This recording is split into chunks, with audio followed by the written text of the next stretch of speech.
자, 이번 시간에는 81페이지 보시면 관리론이 있는데 여기 알아보겠습니다. 관리하는 방식은 크게 그 자가 관리다, 위탁 관리다 이런 게 있는데, 자가 관리는 그냥 자기가 한 5층짜리 건물이 있다. 그럼 알아서 다 관리하는 겁니다. 그러니까 법률적 측면이라든가 경제적 측면, 기술적 측면의 관리를 다 소유자가 도맡아서 하는 거 있죠. 소유자가 알아서 다 관리하는 걸요. 기술적 관리, 그 자가 관리를 하는 거고, 그 다음에 위탁 관리는요, 어떤 부동산 투자회사가 있는데 이거를 그 자산 관리회사한테 알아서 이제 자기는 투자만 하고 다 맡기는 겁니다. 이런 걸요, 위탁 관리다 해줍니다. 그냥 전문가한테 다 맡기는 이러한 형태를요, 이거를 자, 이 위탁 관리라는 거고, 요 사이에 혼합 관리라는 게 있습니다. 어중간한 형태의 관리가 있는데, 요거는 이제 아파트 관리 같은 거 생각하시면 됩니다. 아파트 관리 같은 경우는 자, 이 법률적 관리라든가 기술적 관리만 알아서 소유자가 알아서 하는 거고, 그 다음에 그 현관 열고 나가면 복도라든가 아니면 층계라든가 놀이터, 노인정 이런 거 전부 다 청소하고 소독하고 그리고 경비 같은 거 쓰고 이런 것만 전문가한테 맡기는 거죠. 이런 형태를요, 혼합 방식 해줍니다. 그래서 1번 보겠습니다. 다음 부동산 관리에 관한 설명에서 자가 관리의 장점으로 가장 옳은 것은, 자가 관리의 최대의 장점은요, 2번이 정답입니다. 기밀 유지에 유리하고 친절한 서비스를 제공할 수 있다는 얘기죠. 요게 가장, 자, 이 장점이고, 나머지는 1번, 2번, 1번, 3번, 4번, 5번은 전부 다 위탁 관리의 장점입니다. 맡겼을 때의 장점을 얘기하는 겁니다. 자, 2번 볼게요. 큰 2번. 부동산 관리에 대한 설명 중 틀린 것은, 자, 법률적 관리에는 인력 관리, 권리 관계의 조정을 위한 관리 등이 포함된다. 맞는 듯 하는데 뭐가 틀리냐면 인력 관리는 이거는 경제적 관리입니다. 경제 관리. 자, 그 다음에 2번 보겠습니다. 자가 관리는 업무의 종합적 관리가 가능하며 주의 통제력이 강하다. 맞는 겁니다. 자가 직접 주도적으로 하는 거니까 아무래도 주의 통제력은 강하다 할 수 있네요. 그 다음에 소유주나 기업의 이윤 극대화를 위하여 부동산 가치를 증진시킬 수 있는 다양한 방법을 모색하는 거, 이걸요, 자산 관리다. 맞습니다. 관리 영역에 따라서, 자, 시설 관리라는 것은 단순히 현 시설을 운영하고 유지하는 소극적 관리입니다. 근데 이거보다 훨씬 더 넓은 개념이 자산 관리입니다. 요거는요, 자, 이거는 시설 관리 외에도 가치 증진 방안까지 모색하는 겁니다. 예컨대 어떤 건물은 수익성이 떨어지면 팔아치울 수 있는 거죠. 그리고 새로운 거 구입할 수도 있는 거고, 그 다음에 위험 관리 같은 거 할 수 있고, 포트폴 관리 이런 거 다 하는 거 있죠. 이런 거 다 하고요. 이거를 자산 관리라는 겁니다. 그래서 요거 3번 맞는 겁니다. 그 다음에 4번 볼게요. 협의의 관리란 기술적 관리를 의미하는데, 보통 기술적 관리를 협의의 관리해 줍니다. 기술적 관리란 물리적, 기능적 측면에서의 유지 관리 맞는 겁니다. 비율 임대차는 주로 매장용 부동산에 적용됩니다. 자, 그래서 매출액의 일정 부분을 임대료로 하는 얘기죠. 그리고 조임대차는 주로 주거용에 적용되는데, 자, 그러니까 이 순수한 임료 외에도 각종 경비죠. 다 포함시켜서 임대료를 책정하는 걸요, 조임대차 해줍니다. 자, 3번 보겠습니다. 자, 부동산 관리에 대한 설명 중 가장 적절하지 않은 것은, 자, 1번 보시면 자산관리란 소유주나 기업의 부를 극대화하기 위하여 해당 부동산의 가치를 증진시킬 수 있는 다양한 방법을 모색하겠다. 이 자산관리 맞습니다. 그 다음에 두 번째는, 자, 이 순임대차는 임차인의 총 수입액 중에서 일정 비율을 임대료로 지불하는 방법. 요거는요, 순임대차가 아니라 비율 임대차에 대한 설명입니다. 자, 순임대차는 뭐 공업용 부동산에 적합한데 순수한 임료만 임대료 포함시키고 나머지는 협상하는 겁니다. 당사자 간에. 그 다음에 3번 볼게요. 예, 시설 관리는 요걸 얘기합니다. 소극적 관리. 자, 시설 관리는 부동산 시설을 운영하고 유지하는 것으로 시설 이용자나 기업의 요구에 부응하는 정도의 소극적 관리 맞는 겁니다. 위탁 관리는 건물 관리의 전문성을 통하여 노후화의 최소화 및 효율적 관리가 가능하여 대형 건물의 관리에 유용하죠. 조그만 건물에는 뭐 자가 관리가 적합할 겁니다. 혼합 관리는 자가 관리가 곤란한 부분만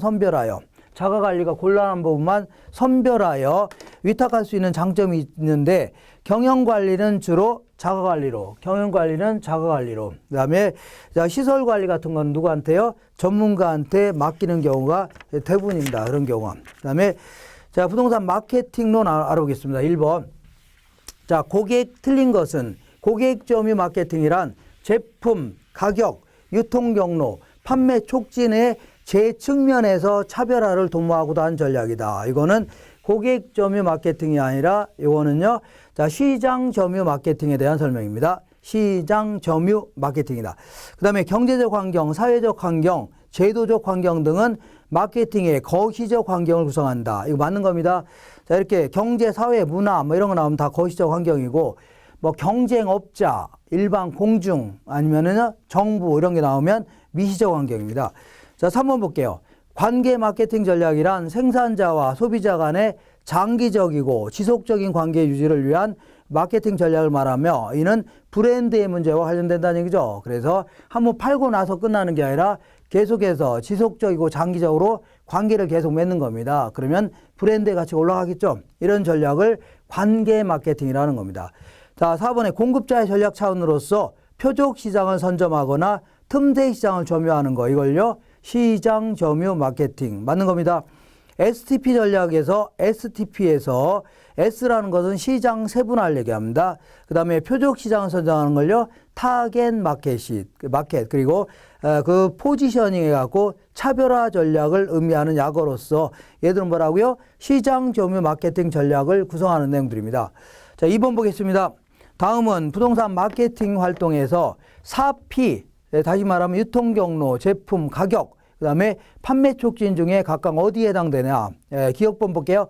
자, 기존과 차별화된 아파트의 평면 설계. 이거는 제품에 있어서 차이를 두겠다는 얘기죠. 이거는 제품 전략을 얘기합니다.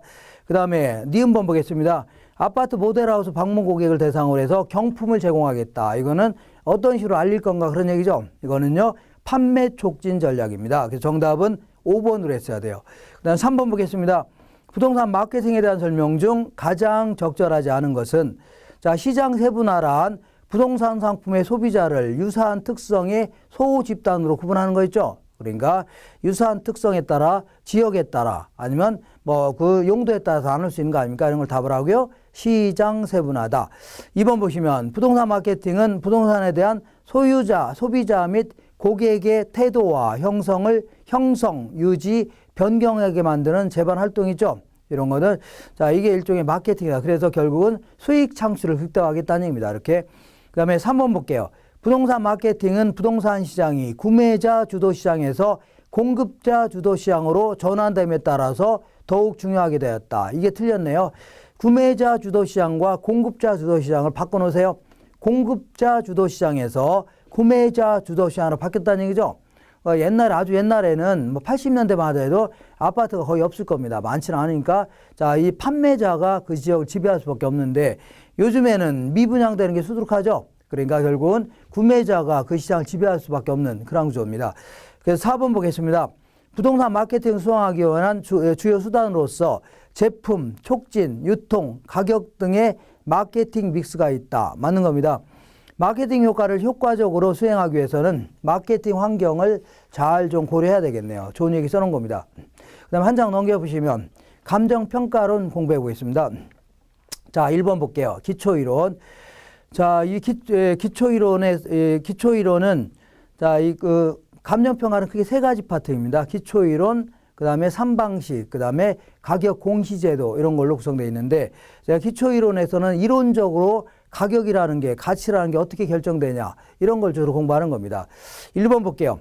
다음 용어에 대한 설명 중 올바른 것은 기한부 평가란 과거 어느 시점을 기준 시점으로 하여 부동산 가격을 평가하겠다. 이거는 자, 기한부 평가는 과거가 아니라 미래 어느 시점, 장래 어느 시점을 기준으로 평가하는 겁니다. 예, 틀렸고 2번 볼게요. 현황 평가란 새로운 상황의 발생을 상정하여 그 조건이 성취되는 경우를 전제로 평가한다. 그린벨트가 해제된다면 얼마냐 이렇게 평가하는 것은 현황 평가가 아니라 조건부 평가입니다. 조건 평가. 3번 볼게요. 부분 평가란 두 개 이상의 물건이 일체로 거래되거나 대상 물건 상호 간에 불가분의 관계가 있는 경우. 보통 이제 토지와 건물은 별개의 부동산인데 보통 일체로 거래하는 게 일반적이죠. 그리고 용도상, 사용 용도상 뗄래야 뗄 수가 없다는 얘기입니다. 그럼 이때는 통째로 평가하는 게 낫다는 얘기죠. 이걸요. 부분 평가가 아니라 일괄 평가에 대한 얘기입니다. 일괄 평가. 그다음에 5번 볼게, 4번 볼게. 하나의 물건이라도 가치를 달리한다는 얘기죠. 그러면 예를 들어서 도로 근처에 이제 땅이 있는데, 땅 하나가 있는데 앞부분은 백화점으로 쓰고 이거는요 시장 사람이 쓰고 있다. 그러면 한 개의 물건이라도 달리한다면 가치가 따로따로 평가를 아닙니다. 맞는 겁니다. 자, 이거는 죄송합니다. 이거는 부분 평가가 아니라 4번 맞네요. 맞습니다. 그다음 5번 볼게요. 개별 평가란 일체로 이용되고 있는 물건의 일부만을 평가할 때, 그래서 일체로 이용되고 있는 물건의 예를 토지만의 가치는 얼마냐, 이때는 이걸 부분 평가라는 겁니다. 우리나라에서 뭐라고요? 부분 평가 이렇게 주면 됩니다. 2번 보겠습니다. 다음 용어에 대한 설명 중 틀린 것은 자 1번, 2번, 3번은 지금까지 한 거고, 자 4번 볼게요. 법정평가란 법규에서 정한 대로 행하는 평가로서 공공용지 수용시 평가라든가 과세평가 이런 것들은 반드시 법에서 정해진 대로 평가해야 되는 겁니다. 이거를 법정평가다 해줍니다. 5번 볼게요. 구분평가란 일체로 이용되고 있는 물건의 일부만을 평가할 경우는 이건 구분평가가 아니라 부분평가한다 해줘야 돼요. 그 다음에 3번 볼게요. 부동산 가치이론에서 우리 감정평가에서는 가치와 가격을 구분하고 있습니다. 그래서 1억짜리 부동산을 얼마에 구입했다고요? 9천만 원에 구입했다. 그러면 자 1억짜리라는 건 이바나 가치가 있다는 얘기죠. 이거를요 이 가치라는 용어 써볼게요. 근데 이거를 자 비싸게 거래할 수 있고 싸게 거래할 수 있죠. 이걸 가격이라 해볼게요. 가격. 그럼 가치의 본질이 뭐냐? 가치의 본질은 장래 얻을 수 있는 편익을 지금 시점의 가치로 바꿔놓은 겁니다. 그래서 이거는 현재의 값이 되는 거고, 다만 이거는요 교환의 대가로 실제로 지불한 값을요 가격이라는 겁니다. 이거는 자 과거의 값이 되는 거고, 이거는 자 얘는 보는 관점에 따라 무수히 많을 수 있지만 얘는요 주어진 시점에 한 개밖에 없는 겁니다.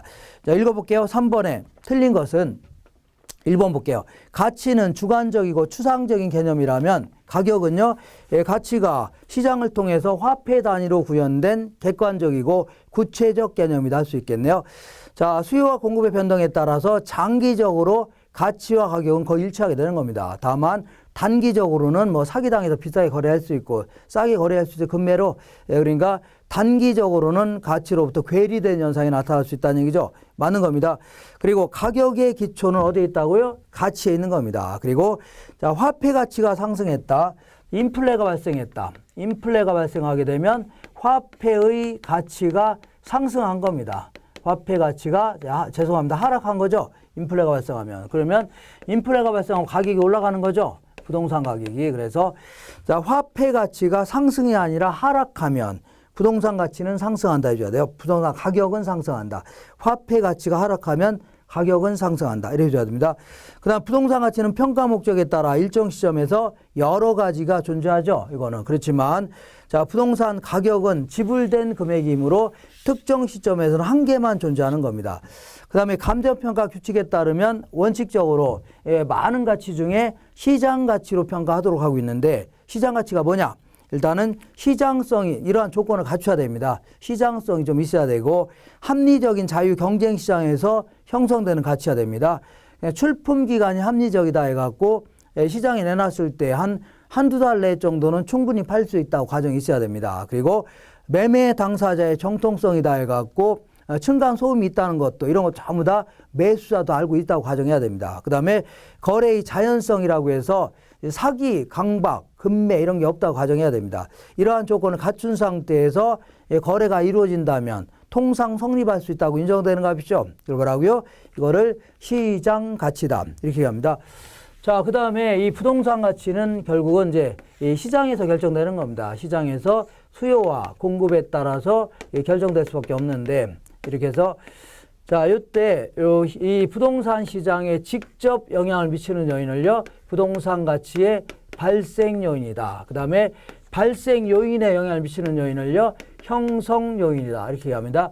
자, 발생 요인은 맨 먼저 자, 유용성 혹은 효용성이라고 하는데, 요거는 부동산이 인간에게 준 만족감 있죠? 이런 걸 얘기합니다. 이거는 당연히 수요에 영향을 미치는 겁니다. 그리고 이런 수요는 반드시 뭐라고요? 유효 수요가 돼야 됩니다. 효력이 있는 구매력을 갖춘 수요, 이것도 수요를 결정하는 요인이고, 그 다음에 이 상대적 희소성이다 표현합니다. 상대적 희소성이라는 것은 자, 이 자, 수요에 비해서 공급이 어느 정도 희소하냐 하는 걸요. 상대 희소성이라는데 요거는 이제 공급량을 결정할 수 있는 요인이고 그다음에 마지막으로 이전성이다 해서 권리의 이전 정도가 어느 정도 자유롭냐. 그러니까 야, 이거 어떤 건 분양권 전매를 금지시켰다는 얘기죠. 그러면 공급에 영향을 미치는 겁니다. 이런 식으로. 자, 그리고 이제 형성 요인은 우리나라 진조가 이렇게 있다면 우리가 공부하는 데가 여기 있다면 자, 요 우리나라 전체에 다 영향을 미치는 요인을요. 일반적 요인이다. 해줄게요.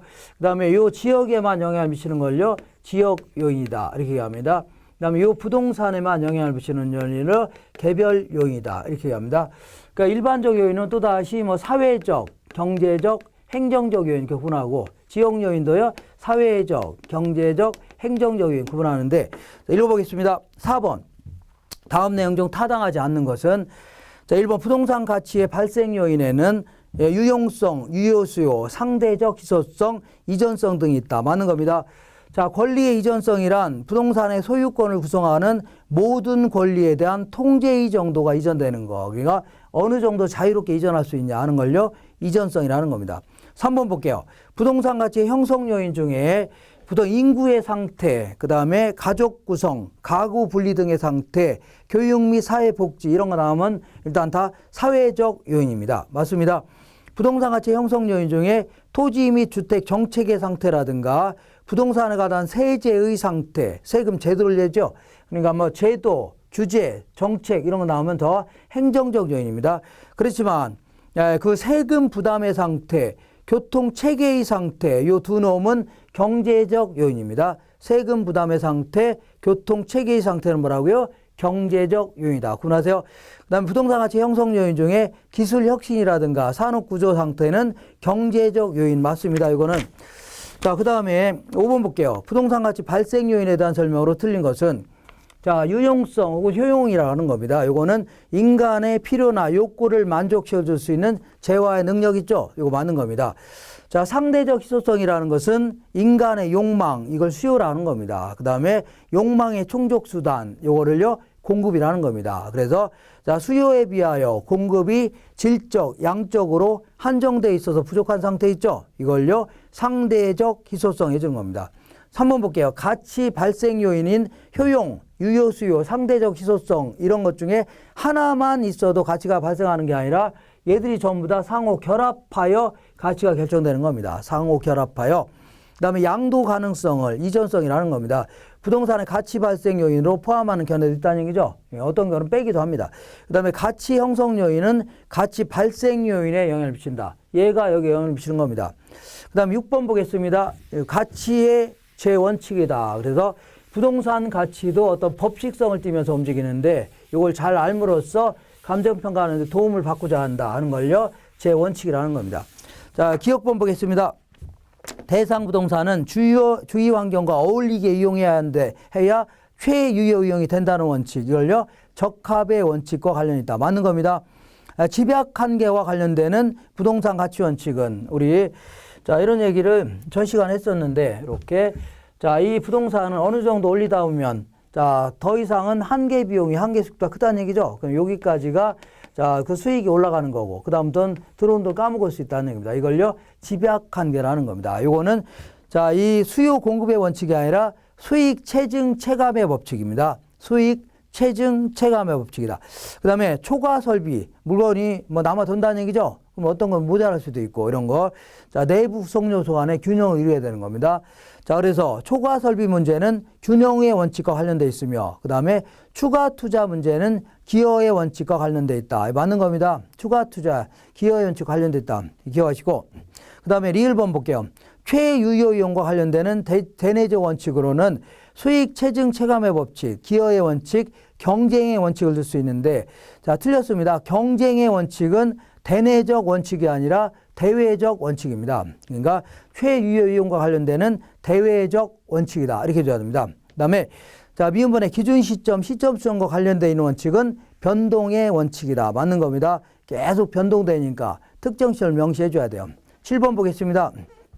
다음 가로 안에 들어갈 가장 적당한 말은 자, 부동산의 수익성 또는 쾌적성을 높이기 위해서는 구성요소 자체의 결합에 균형이 있어야 된다. 내부 구성요소 간에 갖추고 적당히 잘 갖추고 있어야 된답니다. 이런 것들은 자, 기억은 균형의 원칙에 대한 설명이고, 부동산의 유용성이 최고도로 발휘되기 위해서는 대상 부동산이 속한 환경이 질적, 사회적, 경제적으로 균형을 이루고 있어야 된다. 그러니까 주변 환경과 잘 어울려야 된다는 얘기입니다. 이건요, 적합의 원칙에 대한 설명입니다. 니은번. 그다음에 양가로 2번 보겠습니다. 부동산 가치는 장래 유용성에 대한 가치이므로 부동산의 가치 변동을 가져오는 여러 가지 제요인을 분석해야 된다. 그러니까 장래 유용성, 장래의 수익, 뭐 이런 거를 분석해서 그게 지금 시점의 가치를 결정한다는 얘기입니다. 이런 게 나오면 전부 다 예측의 원칙입니다. 예측의 원칙. 이렇게 하시고 1번을 정답을 했어야 됩니다. 그 다음에 지역 분석 및 개별 분석에 대한 설명 중 옳은 것은, 개별 분석은 아무래도 부동산 자체를 주로 이제 중심으로 분석하는 거기 때문에 균형의 원칙과 관련되어 있습니다. 그리고 지역 분석은 지역적으로 지역과 적합하냐 이런 측면을 강조하는 거기 때문에 적합의 원칙과 관련되어 있다. 이렇게 줘야 됩니다. 그 다음에 인근 지역은 일반 지역사회보다 범위가 좀 좁으며 여러 개가 될 수 있다. 이거 틀렸네요. 자, 인근 지역은 요번에 평가하려고 하는 부동산에 속해 있는 지역이죠. 그러니까 한 개밖에 없는 겁니다. 한 개다. 그 다음에 지역 분석은 구체적 가치를 구하기 위한 기준을 제시한다는 얘기죠. 그러니까 지역 분석은 가치, 표준적인 이용을 분석해서 가치 수준을 결정하려고 하는 겁니다. 그렇기 때문에 구체적 가치를 결정하기 위한 기준을 제시해 준다. 이런 표현은 맞는 겁니다.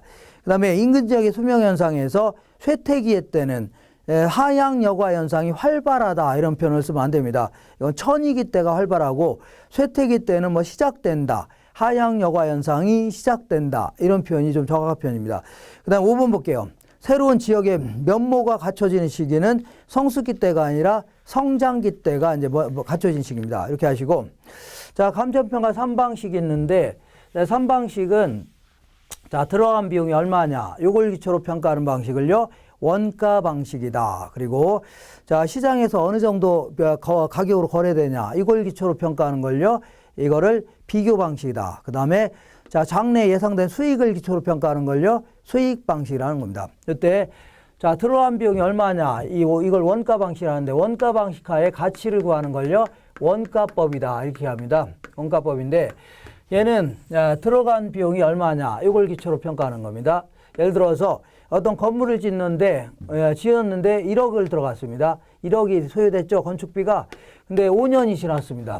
5년이 지났을 때의 가치를 한번 평가해 보겠다. 그런 얘기인데, 그러면 건물 자체만 평가하는 건데, 건물을 언젠가는 자, 철거해야 되죠. 그러니까 매년 건물 자체에서 낡고 노후화 된다는 얘기입니다. 그리고 여러 가지 가치 감소 요인이 있다는 얘기죠. 그래서 요거를 가치 감소 요인을 빼준 다음에 감가 요인이라는 겁니다. 감가액을 빼낸 다음에 이쯤에서 가치를 구하겠다는 얘기죠. 그러니까 자, 한 20년 있다가 철거해야 되니까 매년 얼마씩 감액이 되니까 한 2천만 원 정도 감액이 됐을 거 아니냐. 그래서 이때는 한 8천만 원 정도 가치를 구하겠다. 이렇게 하는 걸요, 원가법이라는데, 이렇게 평가하면 문제가 발생할 수 있습니다. 왜냐하면 자, 중개업자한테 물어봤더니 자, 똑같이 생긴 건물인데 5년 된 건물을 어느 정도 거래되냐 했더니 한 2억 정도 된답니다. 근데 이렇게 평가하면 8천만 원밖에 안 되는 거죠.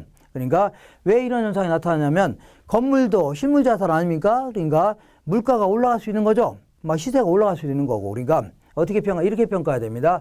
자, 5년 된 시점에서, 그러니까 평가하고자 하는 시점에서 요거를 다시 한번 지어본다면 건축비 같은 게 올랐겠죠. 다시 한번 지어본다면 3억 정도 들 것 같다. 그래서 자, 그런 다음에 여기서 자, 가치 감소분을 한 1억 정도 빼주니까 이때는요, 얼마라고요? 2억 정도 될 것 같다는 얘기죠. 이렇게 평가하는 걸요, 원가법이다. 이렇게 합니다. 뭐라고요? 원가법. 그래서 이 3억을 뭐라고요?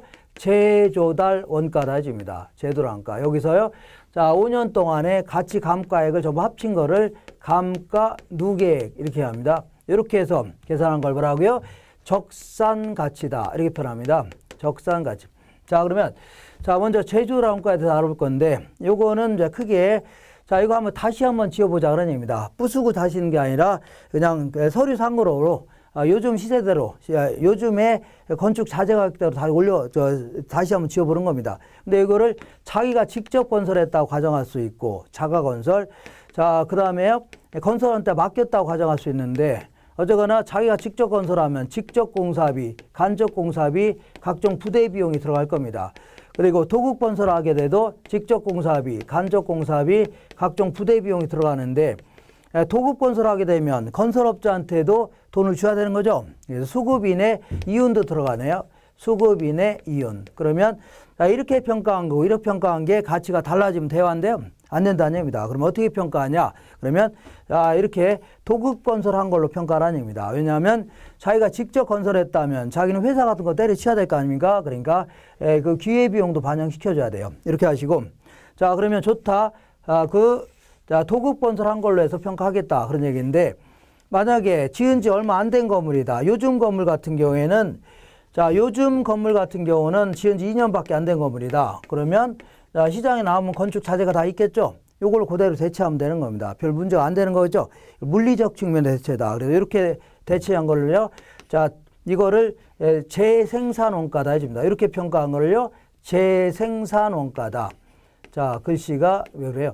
그 다음에 이걸 복조 원가 이렇게 표현합니다. 복조 원가. 근데 이렇게 볼게요. 지은 지 30년 된 건물이 있다. 30년 된 낡고 노후화된 10층짜리 건물이 있는데, 이런 거는 시장에 나오면 없는 자재가 너무 많을 겁니다. 그러면 이 평가 자재 불가능하죠? 그래서 어쩌서 편법을 동원하자. 그래서 중개사님한테 물어봤더니 요거하고, 자, 지은 지 1년밖에 안 됐는데 4층짜리하고 가격이 비슷하답니다. 그래서 어차피 만족가 비슷하다는 얘기죠. 그럼 어차피 얘를 가지고 대체를 못할 바에는 얘가 곧 얘라고 간주하는 겁니다. 이렇게 해서 평가하는 걸요. 그러니까 오래된 건물, 이렇게 해서 평가한 거를 뭐라 하냐면 대치 원가다 혹은 대체 원가다 이렇게 표현합니다. 대치 원가 혹은 대체 원가. 자, 지금까지 한 거를 문제를 풀어보겠습니다. 1번에. 자, 원가법에서 사용하는 재도달 원가에 대한 설명 중 옳은 것은, 자, 1번. 재조달원가는 기준 시점 현재 건물을 신축하는 데 소요되는 투하 비용. 자, 신축 시점이 아니라 기준 시점에 줘야 됩니다. 평가하고자 하는 시점에 다시 한번 지어본다. 이렇게 줘야 되죠. 그 다음에 자가 건설의 경우에는 재조달원가는 도급 건설한 경우에 준하여 처리한다. 이거 맞는 겁니다. 자가 건설 했더라도 뭐라고요? 도급 건설한 걸로 처리해야 됩니다.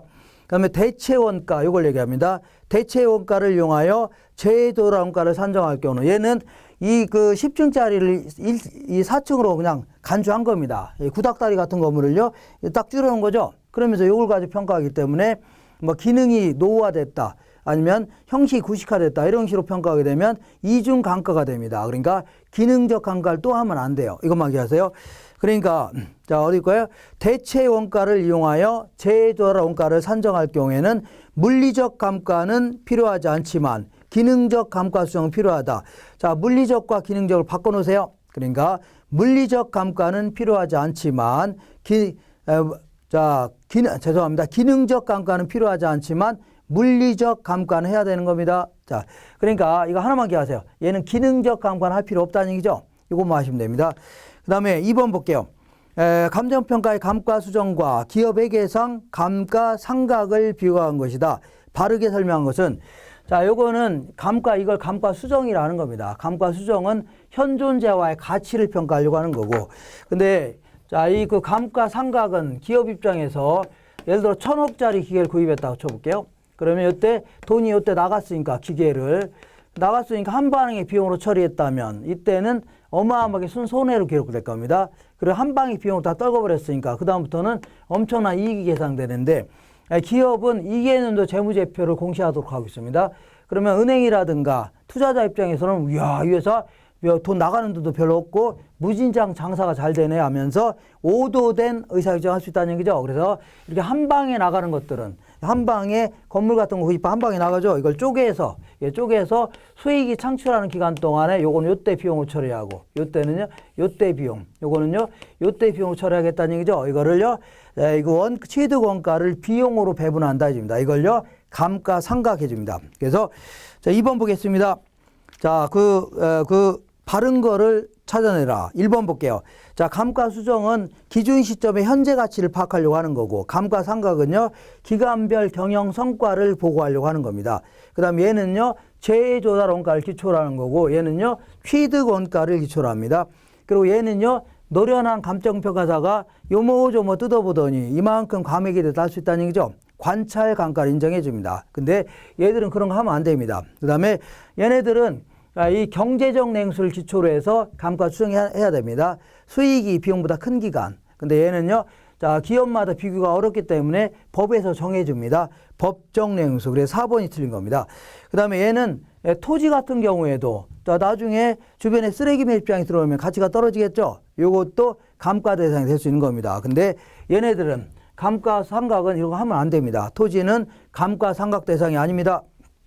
그 다음에 자, 감가는 크게 세 가지로 나눠주는데 물리적 감가 요인과 기능적 감가 요인, 그 다음에 경제적 감가 요인 구분할 수 있는데, 자, 물리적 감가 요인은요, 뭐 시간이 지남에 따라서 가만히 놔두래도 노후화되고 마모되고 파손되고 손상될 수 있죠. 이런 걸요, 물리적 감가라는 겁니다. 요건 해결할 수 있는데, 자, 요 두 가지는 구분하셔야 됩니다.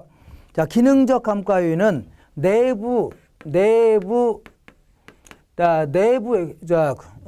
기능에 있어서 감가되는 요인입니다. 예를 들어서 설계가 불량하다든가 이런 거 있죠. 그 다음에 이거는요, 외부 환경과의 관계에서 감가되는 요인입니다. 예를 들어서 주변에 뭐가 있어요? 공장 한복판에 아파트가 있다든가 이런 거 답을 하고요. 그 경제적 감가 요인입니다. 구분할 줄 아셔야 됩니다. 그래서 3번에 보시니까 물리적 감가 요인들이다. 틀린 것은 그 1번에 맨 끝에 파손 나왔네요. 파손. 그 다음에 3번에 노후화 나와 있네요. 그 다음에 자, 4번에 손모라는 게 마모됐다는 얘기입니다. 그 다음에 재해로 인한 손상 이런 건 전부 다 물리적 감가 요인이고, 2번이 설계와 설비 불량 있죠. 이거는 기능적 감가 요인입니다. 기능적 감가 이렇게 하시고, 자, 그 다음에 이제 자, 뭐냐면 감가 수정 방법은 이런 얘기입니다. 예를 들어서 어떤 건물이 80만 원에 들어갔는데 80만 원 들어 지었는데 2년 지났다고 쳐볼게요. 2년 지난 시점에서 가치를 구하려고 하는데 2년 된 시점에서의 건축 자재 가격 인건비로 다시 한번 지어봤더니 얼마라고요? 100만 원 들어간답니다. 이걸요, 재조달 원가를 하는 거고, 그리고 5년 지나면 이 건물을 철거해야 된다고 쳐볼게요. 철거해야 된다. 그러면 이게 이제 경제적 내용수가 되는 겁니다. 그러면 이때는 철거하면 쇳덩어리 같은 거는 고물상이 팔 수 있죠. 이거를 자, 10만 원 챙길 수 있다. 그러면 자, 이걸 잔존 가치라는 겁니다. 그러면 100만 원짜리가 5년 지나면 10만 원밖에 안 되죠. 그러면 90만 원만큼을 감액을 시키자는 얘기입니다. 여기에는 크게 세 가지가 있는데 이렇게 볼게요. 자, 먼저 정액법이라는 게 뭐냐면, 정액법은 이렇게, 이게 이제 100만 원이라면 10만 원 챙길 수 있죠. 그러면 요거를 5년 동안 감가액을 산정하는데 매년 감가액이 똑같다고 가정하고 평가하는 겁니다. 그러니까 2년 말년제에는 이만큼이 감액이 된 거네요. 이렇게. 나머지가 적산가치가 되는 겁니다. 그 다음에 이번에는 정률법은 어떻게 하는 거냐면 이렇게, 자, 5년 뒤에만 10만 원 챙길 수 있다. 그럼 얘는 처음에는 감가액을 많이 산정하고 시간이 갈수록 점점 줄여주는 겁니다. 줄인다. 그러니까 2년 말년제 감가 누계액은 이만큼이 되겠네요. 이걸요, 정률법이다. 이렇게 얘기합니다. 그 다음에 상환기금법이라고 있는데 요거는 어떻게 하는 거냐면 이렇게, 자, 5년 지나면 10만 원 챙길 수 있다. 자, 그리고 얘는 처음에는 감가액을 작게 하고 점점 시간이 갈수록 늘려주는 방식입니다. 여기서 2기 말년제 감가 누계액은 이만큼이고 나머지가 적산가치가 되는 겁니다. 자, 이런 식으로 하겠다. 그래서 읽어보겠습니다. 4번. 다음은 감가 수정 방법에 대한 설명이다. 틀린 것은, 자, 감가 초기에 평가액이 가장 많이 살춘되는 방법은 정률법, 정액법, 그 다음에 상환기금법입니다. 이거 맞네요. 이거는 평가액이니까, 자, 감가액이 아니네요. 평가액은, 자, 감가 누계액을 뺀 거죠. 그러니까 상환기금법이 가장 크게 했네요. 그 다음에 정액법, 그 다음에 정률법이 되는 겁니다. 그래서, 아니죠. 아이고, 죄송합니다. 자, 이게 가장 크고 평가액이. 그 다음에요, 정액법, 그 다음에 정률법이 가장 작게 했네요. 이렇게 해줘야 됩니다. 이렇게. 자, 이거 볼게요. 이게 상각이 가장 크죠? 이게 나머지가 적산가치가 되는 겁니다. 얘가 이만큼 나머지는요, 이게 적산가치. 얘는 요거 이렇게, 나머지 적산가치. 이렇게. 이게 가장 크고, 그 다음 요게 크고, 그 다음 요게 큰 겁니다. 그 다음에 2번 볼게요. 상환기금법은 회수된 감가상각액을 적절한 이율로 운용되고 있다고 가정하면서 정액법보다는 매년 감가액이 아무래도 얘보다는 초기에 적다는 얘기입니다. 이렇게. 자, 그래서 요거는 이제 광상 같은 게 적합한데 이렇게 무슨 이율 같은 게 나왔다. 그러면 요거 생각하시면 됩니다. 그 다음에 3번 볼게요. 정액법은 감가 누계액이 경관 연수에 비례하여 증가하죠. 누계액은 비례적으로 증가하는 겁니다. 그리고 이걸 직선법이다. 이렇게 얘기합니다. 그 다음에 정률법이란 상각액은 첫 해가 가장 작은 게 아니라 첫 해가 가장 크고 그 다음 시간이 갈수록 점점 체감하는 방식입니다. 점점 체감한다. 그 다음에 관찰감가법은 노련한 감정표가사가 요거 요모조모 뜯어본 다음에 감가액을 산정하는 겁니다. 그러니까 아무래도 주관 개입이 클 수밖에 없어요. 자, 5번 보겠습니다. 자, 원가법에 의하여 기준 시점에서의 감가 수정액은 여기서 감가 수정액은 감가 누계액을 얘기합니다. 누계액. 자, 계산해 볼게요. 자, 먼저 준공 시점은 2009년 6월 30일이고 기준 시점은 2014년 6월 30일이네요. 그럼 5년 지난 건물이네요. 5년이 지난 건물이고 1년, 2년, 3년, 4년, 5년. 그 다음에 자, 기준 시점 현재 최저단가가 완전 주어져 있네요. 이거는 뭐 어렵지 않습니다. 주어졌으면 그러니까 2억이 주어져 있네요. 그러니까 요 기준 시점 현재 다시 한번 지어본다면 2억 들어간다는 얘기죠. 그리고 경제적 내용수는 50년이랍니다. 50년 지나면 철거해야 된답니다. 자, 그리고 그 감가수정은 정액법에 의하고 내용연수 만료 시 잔존가치율은 10%. 그러니까 이 금액의 10%는 챙길 수 있다는 얘기죠. 그러면 2천만 원은 챙길 수 있다는 얘기입니다. 자, 그러면 자, 정액법은 매년 그러니까 2억짜리가 50년 지나면 2천만 원밖에 안 남죠. 그러니까 1억 8천만 원만큼이 가치 감소하는데 이거를 그야말로 50년 동안 똑같이 감액을 시키는 겁니다. 50년 동안. 그래서 그러니까 매년 감가액을 계산해 볼게요. 매년 감가액은 1억 8천만 원이죠. 1억 8천만 원을 50년으로 나누면 됩니다. 50년으로 평분하면 돼요. 그럼 계산하면 얼마냐면 360만 원 나올 겁니다. 360. 그러니까 1년에 360만 원씩 감액을 시키겠다는 얘기죠. 360만 원. 그랬는데 5년이 지났으니까 5를 곱하면 되겠네요. 이게 바로 자, 감가 누계 되는 겁니다. 얼마냐면 1,800만 원 될 겁니다. 자, 그 다음에 자, 원가 방식에서 임료를 산정하는 즉 적산법에 대한 설명이다. 틀린 것은 지금까지는 원가법에 대해서 알아봤는데 임료를 산정하는 방법을 적산법 해줍니다. 얘는 어떻게 하냐면 기초 가격에다가 기대 이율을 곱해줍니다. 기대 이율을 곱한 다음에 여기다가 필요로 하는 여러 가지 제 경비들 이런 걸 더해서 책정하겠다. 자, 1번 볼게요. 틀린 것은 기초 가격의 기대 이율을 곱하고 여기 얻어지는 요거 순임료로 하는 겁니다. 이 순임료는 일종의 기회비용의 성격입니다. 요거를 은행에다 예치했더라면 요 정도 받아내야 되겠죠. 요거. 그래서 맞습니다. 그 다음에 기초가격은 적산임료를 구하기 위한 기초가 되는 가격을 말하는데 적산가치라든가 비중가치, 수익가치 모두가 기초가격이 될 수 있다. 틀렸습니다. 수익가치를 집어넣으면 안 됩니다. 이 수익가치는 그 미래 예상되는 순임료 아니면 순수익 이런 걸 대상으로 해서 적절한 환원이율로 나눈 게 가치입니다. 수익가치. 그러니까 자, 이 미래 예상되는 순임료를 알 수 있다는 가정하에 나온 게 가치 아닙니까? 근데 우리가 구하려고 하는 게 이거죠. 그러니까 논리 안 맞는 겁니다. 그러니까 수익 가치로 구하면 안 됩니다. 그 다음에 자, 3번 볼게요. 기대 이율은 자, 임대차 기간 동안에만 적용되는 이율을 얘기합니다. 단기적인 수익률이기 때문에 자, 내용연수 전 기간 동안에 적용되는 환원율과는 좀 차이가 있습니다. 그 다음에 4번 볼게요. 자, 기대 이율은 상각 전후, 세액 공제 전후에 구별이 없습니다. 이거는 무조건 상각 후 세액 공제 전 요것만인 겁니다. 상각 후 세액 공제 전. 정기예금 이자율과 맞추려고 그러는 겁니다. 그 다음 정기예금 이자율이 기대 이율 산정의 기초가 될 수 있다는 얘기죠. 맞는 겁니다. 그 다음에 자, 거래 사례 비교법 알아보겠습니다.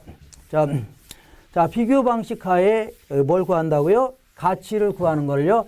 거래 사례 비교법이라 하는데 얘는 이 부동산을 평가하려고 한다. 대상 부동산이라면 자, 요와 유사한 사례를 찾아내야 되는데 아무래도 이 근처에서 찾는 게 좋을 겁니다. 근데 이런 지역에 사례가 없다. 그러면 이 지역과 지역적인 특성이 유사한 지역 있죠? 이런 데서도 사례를 선택할 수 있게 돼요. 그래서 얘와 얘가 비슷하게 생겼다면 대체 관계가 있다. 그래서 애들 학교도 여기 있고 남편 직장도 여기 있다는 얘기죠. 그러면 자, 이 받고 소비에도 큰 차이가 없다면 싼 놈을 이용하려고 할 겁니다. 그러면서 비슷해질 수밖에 없는 겁니다. 근데 이런 데도 사례가 없다. 그러면 다른 용도 지역 내에도 비슷한 놈이 있을 수 있는 거죠. 그래서 선택하면 되겠네요. 자, 지금부터 이름을 붙여볼게요.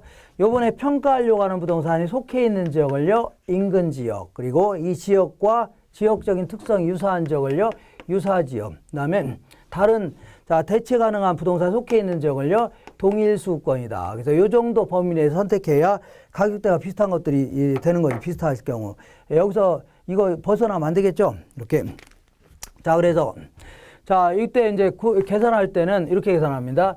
사례 부동산의 가격에다가, 자, 이 지역과 이 지역은 가격 수준은 좀 차이가 날 수 있죠. 이걸 반영시켜줘야 됩니다. 지역 요인의 비교치 곱해줘야 되고, 그 다음에, 자, 얘와 얘는 비슷하게 생겼지만, 얘는 5층이고 얘는 6층이다. 그럼 차이가 날 수 있죠. 그러니까, 개별 요인의 비교치도 곱해줘야 됩니다. 그리고 얘는 2년 전에 3억에 거래된 사례다. 그럼 요즘 거래하면 또 올릴 수도 있는 거죠. 그러니까, 시점 수정치라는 걸 곱해줘야 됩니다. 그 다음에, 마지막으로 얘는 자, 친구한테 10% 싸게 거래했다. 그러면 정상적으로 거래했다 하면 더 올라갈 수 있죠. 이걸요, 사정보정치라는 걸 곱해줘야 됩니다. 사정보정치. 이렇게 해서 곱한 게, 자, 이 비준 가치다. 이렇게 합니다. 비교해서 준한 가치다. 그래서 뭐라고요? 비준 가치다. 한번 읽어보겠습니다. 7번. 다음은 거래 사례 비교법을 적용하기 위해서는 대상 물건과 비교성 있는 물건의 거래 사례를 풍부하게 수집해야 된다.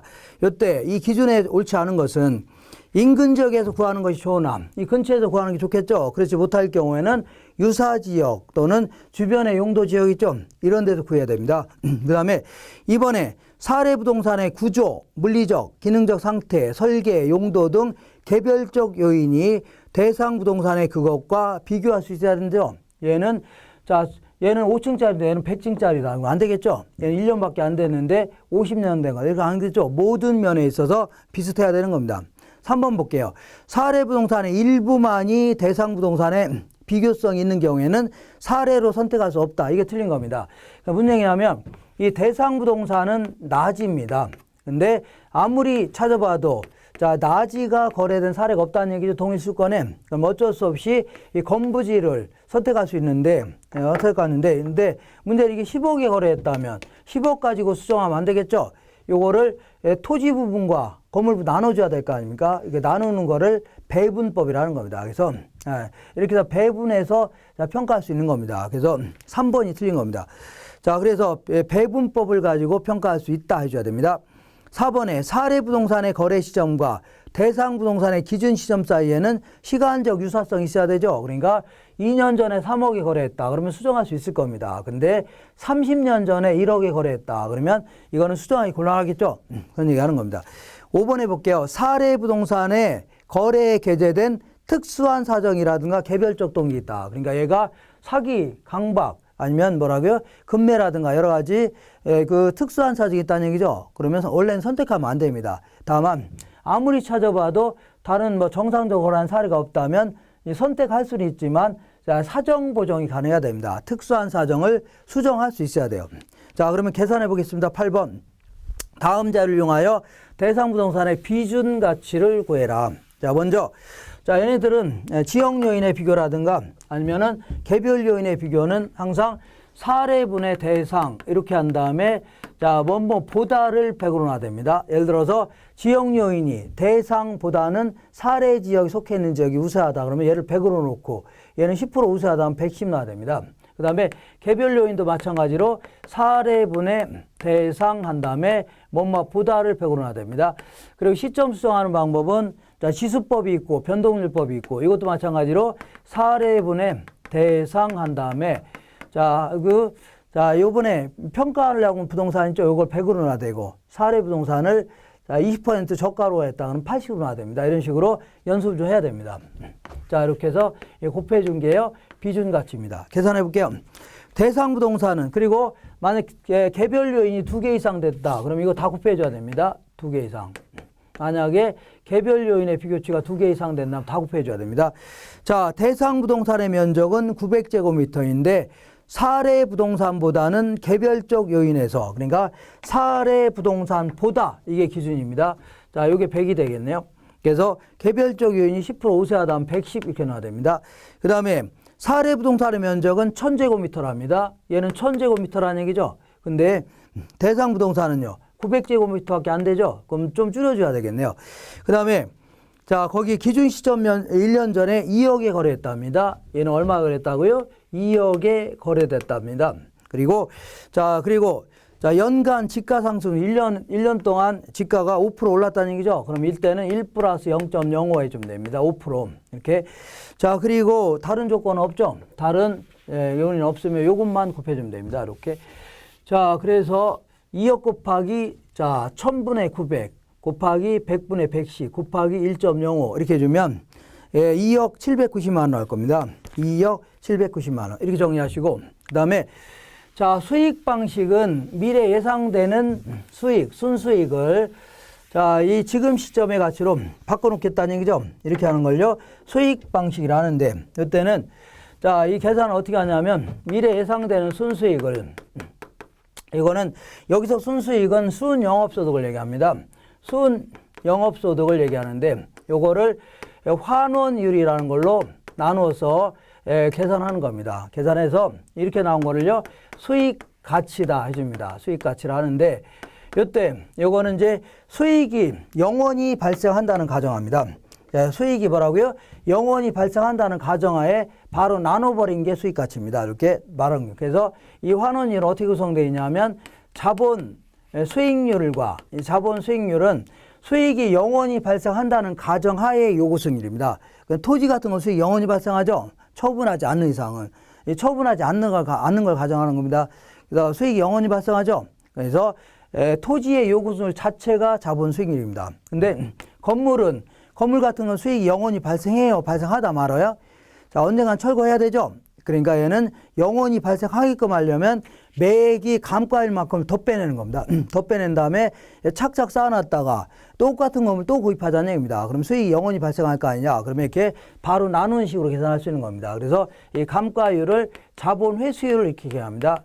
자본 회수율 이렇게 더해서 계산하는 겁니다. 이렇게 계산하고 있다. 자, 이렇게 해서 알고 계세요. 이때 환원율을 구하는 방법은 이렇게 자 환원율 구하는 방법은 어떤 하나의 부동산이 있는데 요거는 하나의 부동산이니까 자본 수익률은 똑같겠네요. 자본 회수율은 똑같겠네요. 다만 자본 수익률을 어떤 식으로 구할 수 있냐 그런 얘기인데 요거는 그게 시조 12다 이렇게 나옵니다. 시조 뭐라고요? 12다. 그래서 시장 추출법, 그다음에 조성법, 투자결합법, 엘우드법, 그 다음에 부채감당법 이렇게 되는데 자 여기서부터는 복합 부동산에 있어서 종합 환원율 구하는 방식입니다. 이때 투자결합법은 물리적 투자결합법과 그 다음에 금융적 투자결합법 이 구분됩니다. 자 지금까지 한 거를 문제를 통해서 확인해 보겠습니다.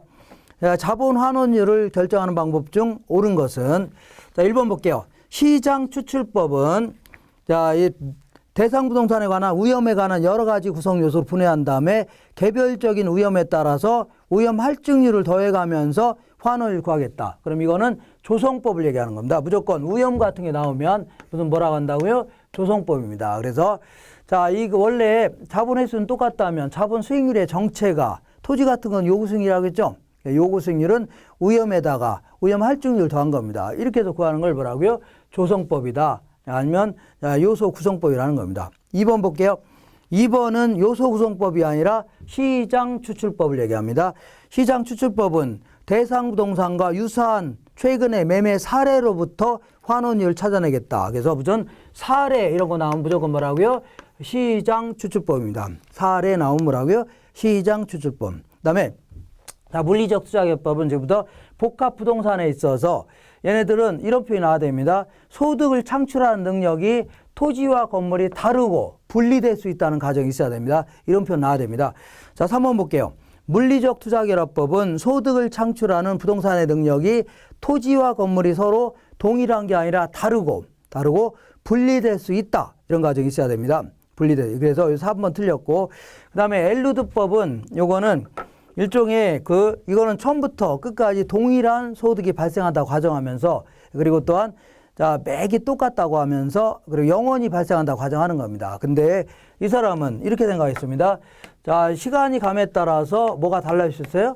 세후 현금수가 달라질 수도 있는 거죠. 이렇게 달라질 수도 있고, 그 다음에 또한 또 일정 기간 지나면 돈의 일부를 갚을 수도 있는 거죠. 그럼 지분 형성이 달릴 수가 있겠네요. 그리고 나중에 한 5년 정도 지나면 부동산 가치가 달라질 수 있죠.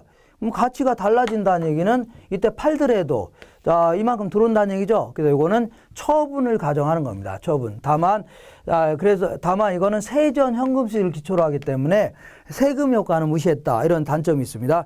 자, 읽어보겠습니다. 엘루드법은 매 기간 동안의 현금수지라든가 기간 말 부동산의 가치의 증감분, 보유기간 동안의 지분 형성분, 요 세 가지 요소가 자본 환원율에 미치는 영향으로 구성되어 있으며, 다만 소득과세가 부동산 가치에 영향을 준 걸 고려하지 못했다는 얘기죠. 세전 현금수익을 기초로 했기 때문에 할인 현금수준도법 같은 경우는 세후 현금수익을 기초로 합니다. 그렇기 때문에 얘는 세금 효과를 무시했다는 단점이 있습니다. 그 다음에 금융적 투자법은 이게 나와야 됩니다. 자, 이거 지분 투자자의 요구 수익률과 저당 투자자의 요구 수익률이 다르고 분리될 수 있다. 이런 표현 나와야 됩니다.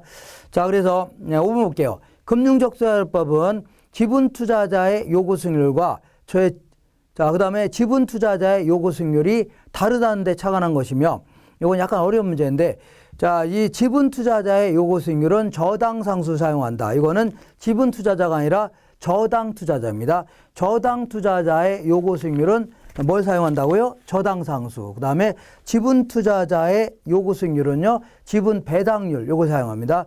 세금을 반영하기 전이기 때문에. 자, 10번 볼게요. 감정평가 이론상 환원이율을 산정할 경우에 다음 산식에 들어갈 내용으로 옳은 것은, 먼저 환원이율은 요거 이쪽으로 와보겠습니다. 그러면 얘를 여기다 넘기고 얘를 넘길 수 있죠. 예, 그러면 환원이율은 어떻게 계산합니까? 요거는 이렇게 부동산 가치, 수익 가치라고 생각하시면 됩니다. 수익 가치분의 그 한 해의 순 영업소득이 차지한 비율, 이렇게 좀 되겠네요. 자, 그래서 기억번은 순 영업소득을 얘기합니다. 그리고 이때 그 환원이율 어떻게 구성됐다고요? 자본 수익률과 자본 회수율로 구성되어 있습니다. 그래서 정답은 3번에 있네요. 한 장 넘겨보겠습니다. 자, 수익을 환원하는 방법. 지금까지는 하나의 부동산에 대해서 환원율 구하는 방법이고, 지금부터는 부동산이 여러 가지 종류가 있는데, 이거를 자, 일단은 이거 자본 수익률은 똑같다고 가정하고 부동산마다 자본 회수를 어떻게 결정할 것인가, 그 얘기입니다. 자, 여기에는 이제 이 토지 같은 게 있고, 얘는요, 이 건물 같은 게 있는데, 자, 이 토지 같은 경우는 수익이 영원히 발생하죠. 그래서 자본 수익률로 그냥 나눠버리면 됩니다. 그래서 이거를요, 직접법이다 해줍니다. 직접법. 근데 건물 같은 경우는 수익이 영원히 발생하는 게 아니죠. 영원히 발생하는 게 아니기 때문에 일정 기간 후에 철거해야 되잖아요. 그러니까 자본 수익률에다가 자본 회수를 더해서 나눠줘야 됩니다. 그래서 이거를 직선법이다 해줍니다. 자, 그리고 이거는 뭐냐면 어장이 있고, 그 다음에 얘는요, 광산이 있는데, 자, 얘네들은 어장 같은 거 보면 물 밑에도 땅이 있죠. 땅이 있고, 그리고 그 다음에 각종 어구용 도구 같은 거는 언젠간 철거해야 될 거 아닙니까? 폐기처분. 그러니까 자, 삼각자산도 포함되어 있다는 얘기입니다. 그러니까 얘네들도 자, 자본 회수율에다가 자본 수익률에다가 자본 회수율도 더해서 나눠줘야 되는데, 문제는 얘들은 어장이나 광산은 자본을 회수한 다음에 얘는 다른 건물에 재투자하는 겁니다. 똑같은 다른 건물. 근데 얘는 바로 여기다 재투자 가능하죠. 재투자하게 되면 재투자 수익률이 발생할 거 아니냐. 그러면 자, 자본 회수율 중에 좀 빼줘야 되겠네요. 이러면 가치가 높아질 수밖에 없는 겁니다. 여기다 재투자했더니 수익이 발생하니까. 그래서 어장 같은 걸 회수하는 방법을 뭐라고요? 이걸 연금법이다 해줍니다. 그리고 광산 같은 걸 환원하는 방법을요, 상환기금법 해줍니다. 상환기금법. 이렇게. 자, 읽어보겠습니다. 11번 볼게요. 수익을 환원하는 방법에 대한 설명으로 타당하지 못한 것은 토지와 같은 상각이 불필요한 자산, 얘는 철거하는 게 아니죠. 그러니까 자본 회수를 고려하지 않고 직접 환원합니다. 그 다음에 2번 볼게요. 건물과 같이 상각이 필요한 자산은 자본 회수를 고려하여 자본 수익률에 뭘 더해서요? 상각률을 더해서 환원합니다. 이렇게. 자, 그 다음에 3번 볼게요.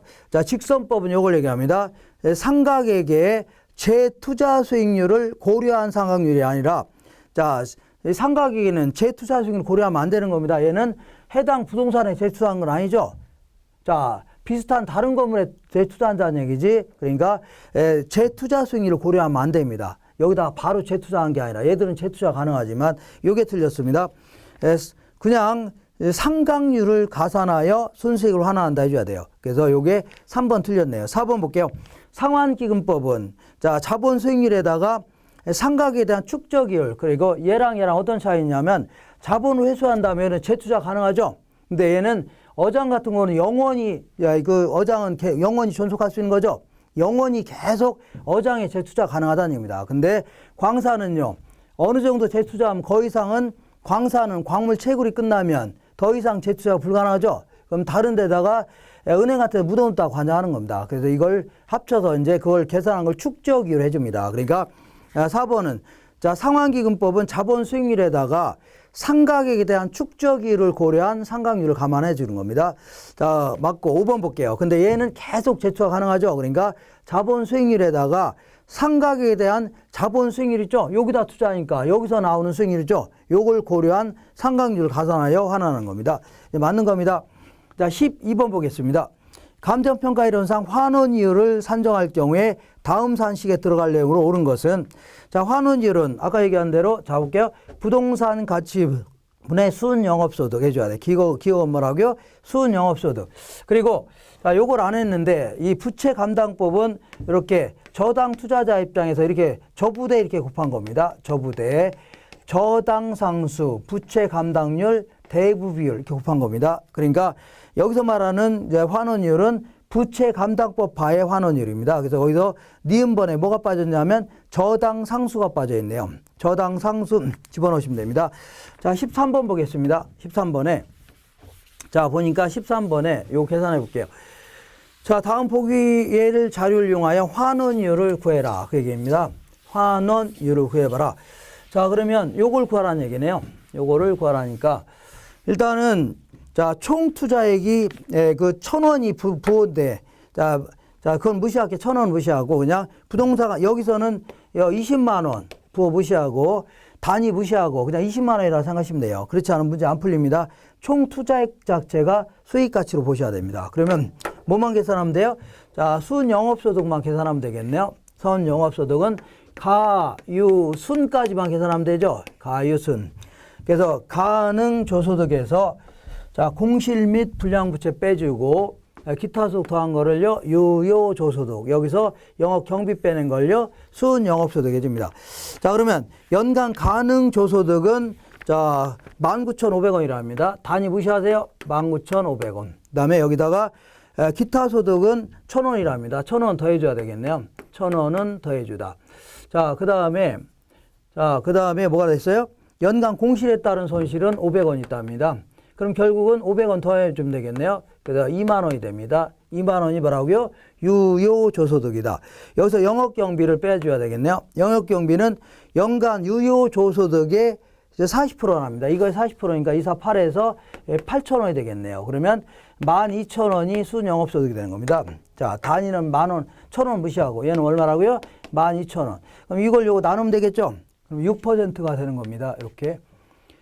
자, 지금부터는 부동산 가격공시제도 및 실시다 해갖고, 우리나라는 부동산 가격공시에 관한 법률에 따라서 토지하고 주택, 그리고 작년부터는 비주거용 이것도 평가라고 하고 있는데, 이거는 주택하고 거의 똑같습니다. 이렇게 해서, 자, 토지는 이런 식으로 해볼게요. 토지는 먼저 지역마다마다 대표성을 지니고 있는 땅 있죠? 이걸 찾아내서 평가를 해야 됩니다. 이걸요 표준지 공시지가다. 이거는 국토교통부 장관이, 자, 이 결정 공시하는 겁니다. 그러면, 자, 이 표준지 공시가를 기초로 해서 관할 시군 구청장은 그 자기 동네에 있는 모든 땅에 대해서 필지별로 제곱미터당 가액을 결정해 놓은 거, 이걸요 개별 공시지가 이렇게 합니다. 자, 그 다음에 주택 같은 경우는 이렇게 두 가지 형태로 구분한 다음에 단독주택과 뭐라고요? 공동주택 구분한 다음에 단독주택은 토지하고 똑같이 해주면 됩니다. 토지처럼 비슷하게. 자, 대표성을 지니고 있는 그 단독주택을 뽑아낸 다음에 평가한 거를요, 표준 주택가격 이렇게 합니다. 이걸 기초로 해서 관할 시군 구청장은 자기 동네에는 모든 단독주택에 대해서 평가한 거를요, 개별 주택가격 이렇게 합니다. 그리고 공동주택은 그 무슨 표준주택 이런 구분 없이 그냥 대한민국에는 모든 아파트 연립 같은 거 있죠. 다 뽑아내서 전수 조달합니다. 그래서 요걸 가지고 평가한 거를요, 공동주택가격 이렇게 합니다. 요거는 국토교통부 장관이 작성 공시하는 겁니다. 공동주택가격이다. 이렇게. 자, 지금까지 한 걸 기초로 해서 읽어보겠습니다. 1번, 옳지 않은 것은 표준지 공시지가는 요 뭐 하려고 하냐면 보통 이제 수용시라든가 이런 일대 쓰는 겁니다. 아니면 개별 공시가를 평가하는 평가 기준입니다. 이렇게. 그래서 토지시장의 정보를 제공하고 이건 모든 게 토지시장의 정보를 제공하는 거 아닙니까? 그리고 수용할 토지의 보상액 산정의 기준이다. 맞는 겁니다. 그 다음에 개별 공시지가는 시장 군수구청장이 결정 공시하는 매년 공시지가의 공시기준일 현재 관할구역 안에 표준지가 아닙니다. 이거는 표준지가 아니라 개별 토지 아니면은 필지별 단위 면적당 가치 이걸 얘기합니다. 개별 토지의 단위 면적당 가치 이렇게 해줘야 됩니다. 3번 볼게요. 표준주택가격이란 이걸 얘기합니다. 국토교통부 장관이 조사평가하여 공시하는 표준주택의 적정가치이다. 맞습니다. 개별주택가치란 이걸 얘기합니다. 가격은 시군구청장이 결정 공시하는 개별주택의 가치 있죠. 그 다음에 공동주택가격은 국토교통부 장관이 결정 공시하는 조사평가하여 공시하는 공동주택의 적정가치이다. 맞습니다. 그 다음에 우리나라는 자, 이 부동산 감정평가 및 감정평가사에 관한 법률 여기에 따라서 감정평가 규칙을 정하면서 이런 부동산은 이렇게 평가해라. 저런 부동산은 저렇게 평가하라. 이렇게 해서 정해주고 있습니다. 이거 2번인데 한번 읽어보겠습니다. 자, 부동산 감정평가에 대한 설명 중 틀린 것은 건물은 원가법으로 평가하도록 하고 있습니다. 그리고 과수원, 자동차, 동사는요. 거래 사례 비교법으로 평가해야 됩니다. 그 다음에 이번에 감정평가에 관한 규칙에 대해서는 가격조사가 가능한 경우라면 소급하여 평가할 수 있도록 하고 있다. 그러니까 과거의 특정 일자를 기준으로 평가할 수도 있지만 그건 또 전제 조건이 가격조사는 가능해야 됩니다. 그 과거로 돌아가서 자, 세 번째 볼게요. 어업권, 특허권, 지적재산권 이런 것들은 형태가 없는 재산이죠. 그 무형재산이라는데 이런 건 전부 다 자, 수익환원법으로 합니다. 형태가 없는 것들은 수익환원법, 장래 예상되는 수익 있죠? 요걸로 인해서 예상되는 수익을 기초로 해서 평가하는 겁니다. 그 다음 4번 볼게요. 기준 시점은 미리 정하여 준 경우를 제외하고는 감정평가서 작성을 완료한 날짜가 아니라 가격조사를 완료한 날짜, 이 날짜를 해줘야 됩니다. 가격조사를 완료한 날짜. 그 다음에 신뢰할 수 있는 자료가 있는 경우에는 실지조사를 생략할 수 있습니다. 그리고 자, 원칙적으로는 실제 가서 다 조사한 다음에 평가하는 게 원칙이지만 자, 신뢰할 수 있는 자료가 있다. 그럴 경우는 실지조사를 생략할 수 있습니다. 그리고 전문가의 자문을 거쳐 평가하는 경우에는 그 내용을 평가서에 기재해야 됩니다. 자, 이렇게 해서 문제를 계속해서 반복해서 이제 풀어보시고, 그 다음에 기본 내용도 계속 반복해서 푸시고, 그리고 제가 서두에 말씀드린 것처럼 예전에 그 사이트에다가 모의고사 같은 걸 계속 올려놓을 겁니다. 자, 얼마 안 있으면, 그러니까 그걸 계속 풀어보시고 해서, 자, 그렇게만 풀어본다면 충분히 다들 합격할 수 있는 겁니다. 이렇게 해서 모든 강좌를 끝냈습니다. 그래서 저랑 같이 공부한 분들은 한 분도 빼놓지 않고 전부 다 합격하기를 기원하겠습니다. 너무 고생하셨습니다. 이상입니다.